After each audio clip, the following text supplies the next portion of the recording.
Bustillos here with tonight's final thought. I don't know about you, but I'm not particularly comfortable when somebody tries to tell me that my experiences aren't real, especially personal experiences like, love. I mean, I may not have the same exact experiences as they do, the same background, but that doesn't really mean that mine aren't real. And that's really what it comes down to, that discussions about reality are difficult to separate from one's own experiences.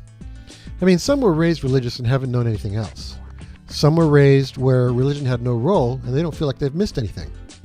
Some have gone from one side to the other and are convinced that their former life was just a big joke. And some from the more militant versions have walked away or stopped practicing and don't think about it enough to do anything about it.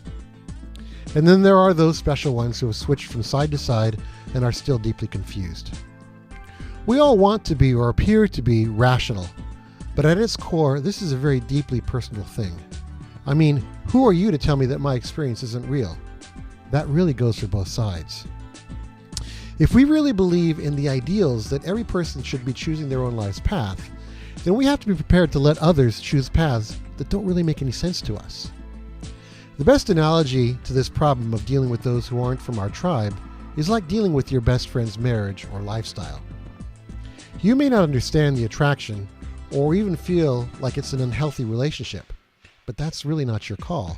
If or when they want to talk to you about it, you can lend an ear at first, and if they're open to it, offer your 5 cents. But it's not your place to tell them who they should or shouldn't be with. And if you really care about them, you'll be there for them to celebrate the happy moments or console them through the sad ones. And hopefully they can offer you the same thing. And that's really it. Anything beyond that isn't your place. This is from one friend to another, from Christian to atheist, or atheist to Christian. Basically, they're living a lifestyle that you don't necessarily understand. And really what it comes down to is whether you're really willing to still be friends. If so, you might be surprised at how deep and meaningful the friendship can be. If you can't be friends because of this one issue, well, that is your choice.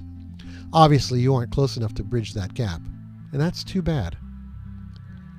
But that also makes you all the more ill-qualified to judge the other's lifestyle or relationship. Also, don't make the assumption that your side is either the moral or rational high ground. I've known Christians whom I highly respect for their intelligence and scholarship, and then some Christians who are just egotistical dicks. And surprise, the same happens to be true of the atheist side.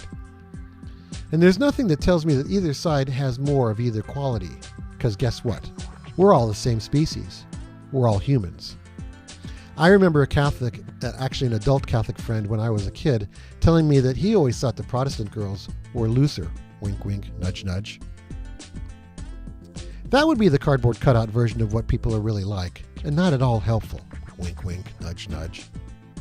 You can and must choose the road that works best for you. Beyond that, if you don't want someone dictating to you what you should or shouldn't believe in, then maybe you shouldn't do that to others. I've heard that somewhere before.